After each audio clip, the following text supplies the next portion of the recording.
assim, cara, eu não consigo aprender, eu não consigo estudar direito, eu tenho dificuldade. Eu leio 3 páginas e não entra nada na minha cabeça e aí eu fico com preguiça. Como que eu aprendo mais? Cara, primeiro, você tem que ter uma base para florescer um bom estudante. Você ter o estudo atrelado a uma recompensa. Isso ajuda você a ter motivação para estudar. E medo. Medo? Você tem que ter medo, cara. Que é até importante você manter estudos de coisas que você não gosta eventualmente para você não perder esse músculo. As pessoas, elas reclamam pra mim, Elton, justamente assim, cara, eu não consigo ficar estudando. Eu sento pra ler uma coisa e eu não consigo lembrar. Se eu leio, parece que eu esqueço o parágrafo logo adiante. E por que eu tô colocando essa pergunta pra você? Porque eu acredito que existem formas de estudar. Eu te confesso, eu não consigo ensinar as pessoas a estudar. Eu consigo falar pra elas o que funciona comigo, algumas coisas que funcionam comigo. Agora, eu percebo que você conseguir estudar é uma questão também de neurociência, à medida que, se você segue o que é o fluxo fisiológico do cérebro, você vai ter uma facilitação. Não é que vai ficar fácil, é que você vai ter pelo menos um caminho. E que não é só uma forma pedagógica, é uma forma de progressão, é que nem uma carga, né? E aí o que eu explico para os meninos? Falo, olha, dentro das poucas coisas que eu posso falar para eles, olha, você não vai acordar amanhã e vai estudar 16 horas, né? Porque você não vai conseguir. É a mesma coisa que falar para um sujeito que está entrando na academia fazer supino com 350 quilos. Né? O agachamento com 290, né? Com um pé só. Né? Não vai, ele é um esforço também. Isso que você fala sobre esforço, sobre a situação desconfortável, sobre o estressante, isso é válido para o aprendizado?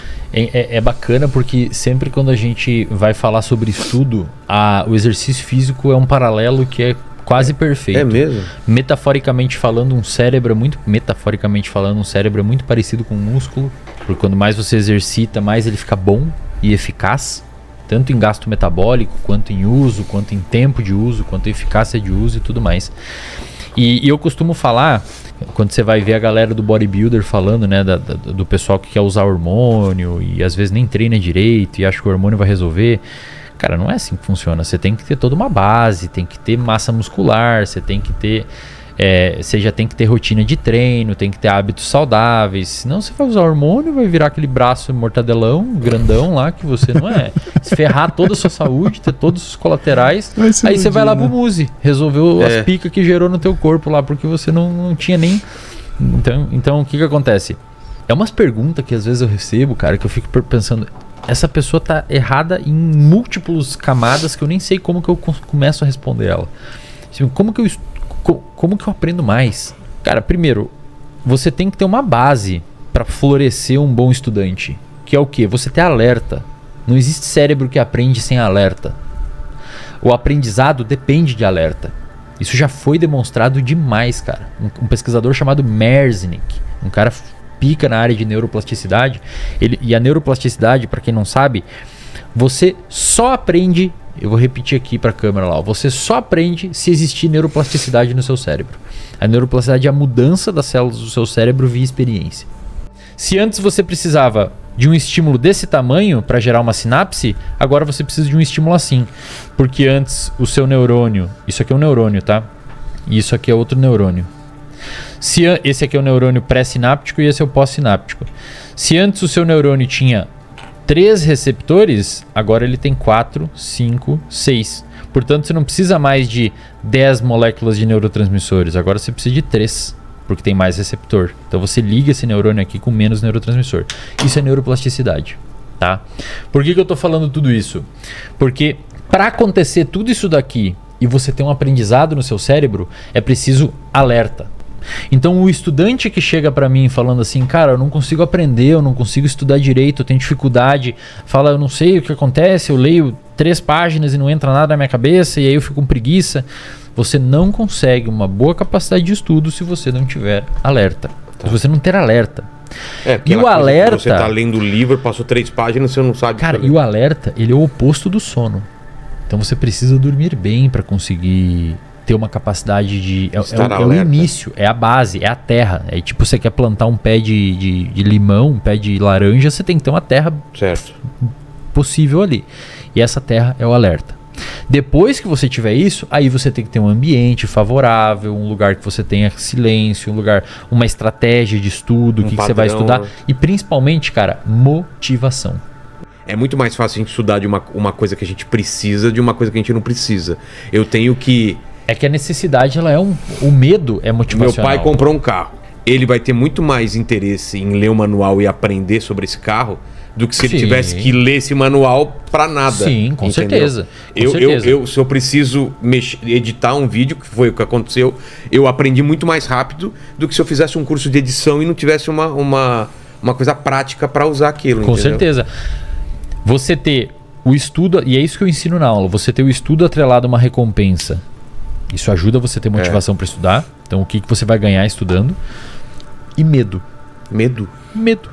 Você tem que ter medo, cara. Medo do quê? Como é que você não tem medo? Como é que o Paulo, que é um... sucesso. De bombar na prova? Ou fazer cagada com os pacientes, não tratar direito alguém, não conseguir evoluir, outros canais de... No caso do carro do meu pai, de estragar lá na puta que pariu e não sei o que fazer. Não sabe o que arrumar. Outros podcasts atropelar o teu porque a edição tá ruim. Tem que ter medo, cara. Vou te dar uma explicação rápida. Hoje de manhã uma menina me perguntou no banho sobre doença de Pompe. Esse é um negócio que acontece tipo 1 para 40 mil pessoas. É um negócio que eu parei de estudar na graduação. Sim. É raro? Essa menina... Raro pra caramba.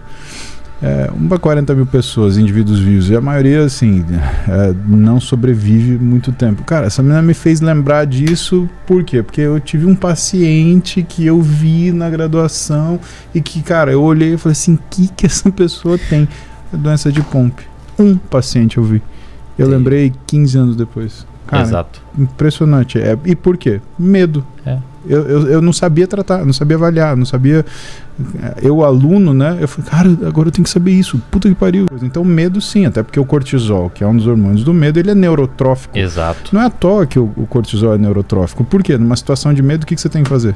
Reagir. E lembrar, né?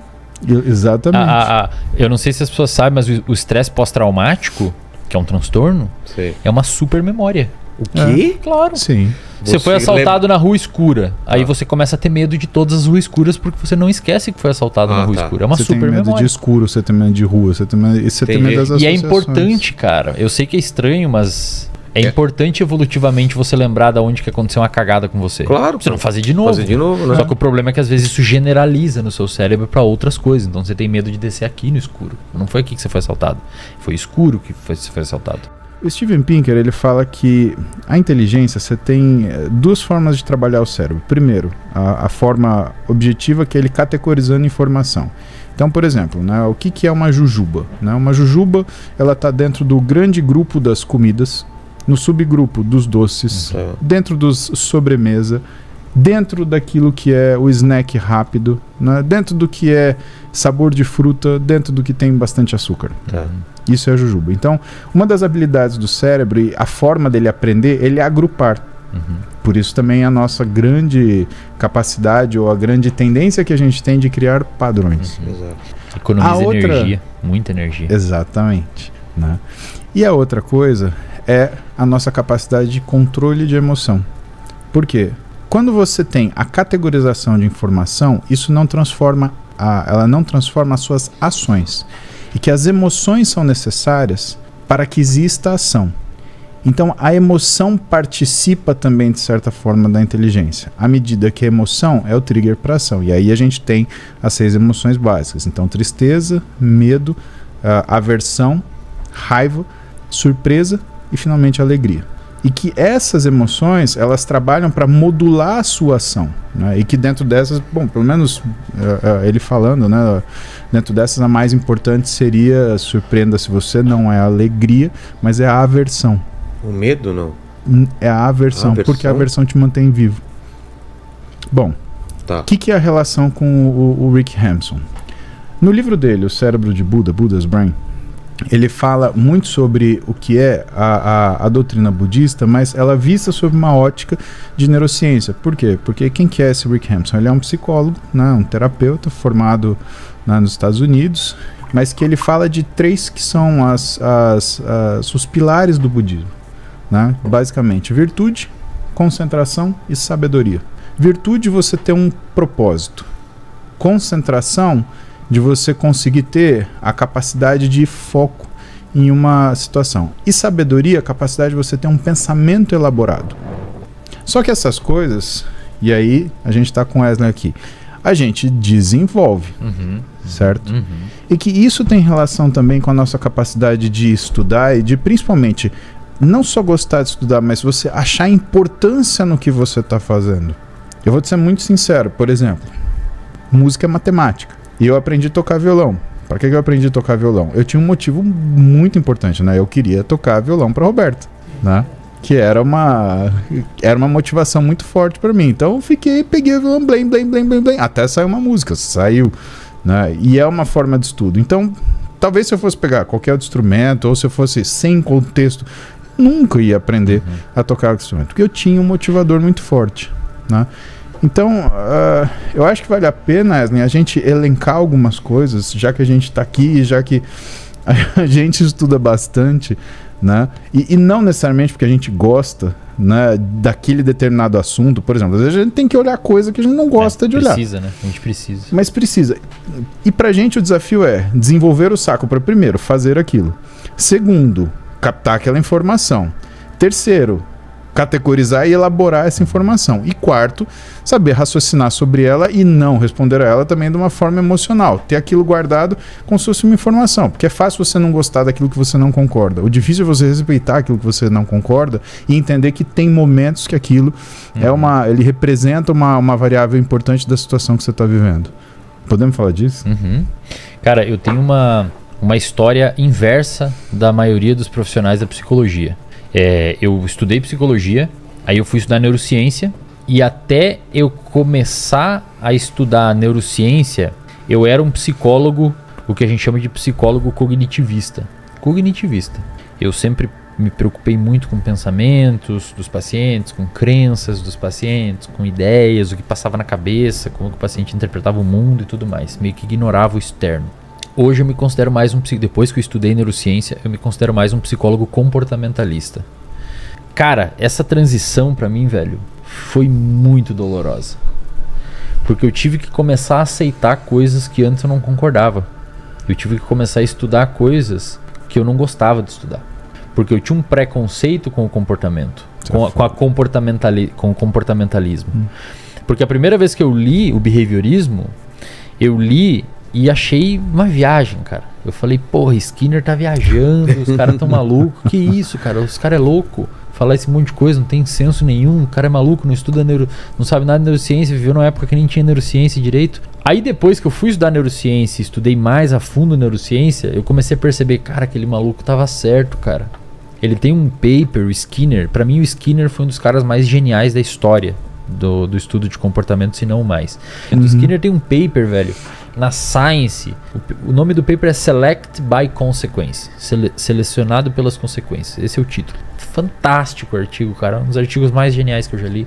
Que é a consequência do seu comportamento que a gente falou lá atrás. Ele explica lá isso. Só que, cara, é difícil assim, porque eu estudei por muito tempo o oposto. Eu critiquei por muito tempo essa área. E eu comecei a me pegar concordando. Ficou puto. Entendeu? Cara, foi muito custoso, cara, porque eu senti que eu perdi tempo. Eu senti, cara, eu perdi tempo, velho. Depois eu fui entendendo que não, peraí, na verdade aquilo que eu estudei lá atrás, se não tivesse estudado aquilo, eu não chegaria onde eu tô hoje, nas conclusões que eu tenho hoje. Todas as etapas são importantes. Exato. Então a galera, claro que você sempre vai ter coisas que você gosta mais de estudar e que você quer mais estudar, mas eu diria que é até importante você manter estudos de coisas que você não gosta eventualmente, para você não perder esse músculo. Eu lembro que eu conheci o Muzi numa época que ele falava muito de manguito rotador. Puta, velho. Era só manguito rotador, você tem que treinar manguito rotador, Porque, eu atendia tanta lesão de ombro. O manguito rotador é um grupo de músculos que segura o teu ombro no lugar. E o problema é que eles trabalham de forma estática. Ou seja, eles contraem e eles estabilizam o ombro. Ele não mexe, ele, entre aspas, endurece o ombro. Tá. Então, quando que você força o manguito? Você força quando você faz supino, você força quando você faz dorsal. Só que você não treina o manguito. Por quê? Porque o treino de manguito é um treino em isometria. Então você precisa treinar o manguito do jeito que o manguito funciona. O manguito faz isometria, então você tem que treinar ele em isometria. Só que é chato pra caramba, e ninguém treina essa merda. Aí o que acontece? Treina 6 meses, supinão. ai, dor no ombro, dor no ombro. Aí tem que parar de fazer supino, tem que parar de fazer remate, tem que parar de fazer puxada. No manguito, né, Eu cara? falo, cara, Manguito, pelo amor de Deus, treina estuda manguito, isso caralho. daí. Isso, treina o manguito pra fazer. Eu digo Olha, eu que estudo como isso. Por que eu perguntei do manguito? Ah, Porque pra neurociência e pra área de estudo, você estudar coisas fora da sua área é o manguito rotador da musculação. é verdade, é verdade. Você tem que Genial, estudar, cara. genial, Como é que você vai genial. estudar só o que você quer, mano? Você tem que ver outras paradas, ler um romance aí, ler um livro de história, ler o Steven Pinker, mesmo você sendo ortopedista. Obrigado. Tá ligado? Vai ver uma parada.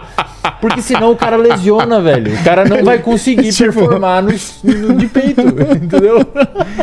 Você sabe que o que eu falo... Desculpa te interromper. Eu falo pra... Lá no Interligas, o que eu falo pra galera? Porque tem muita gente que fala assim... Ué, mas... Se você não tivesse que dar aula, você estudaria? Óbvio. Ué, mas qual que é a diferença? Porque o pessoal tem essa noção, né? De que, tipo, saiu da faculdade, parei de estudar. Né? Tá louco, e não cara, é a história e não é a história da atualização. Isso não tem nada a ver. Atualização é quando você vai ver o que está acontecendo. Estudar é quando você vai saber sobre o que você está fazendo. São coisas diferentes, né? O que eu falo para eles? Eu falo que o que muda entre você ser um aluno de graduação e você ser um profissional formado é as porcentagens daquilo que você estuda. Quando você é aluno, você não pode estudar o que você quer. Você tem que estudar 90% daquilo que você não quer para você poder estudar os 10% do que você gosta. Quando você se torna um profissional, você pode estudar o que você quer, 90%. Você sempre vai ter que ficar estudando pelo menos 10% do que você não gosta. Exato. Né?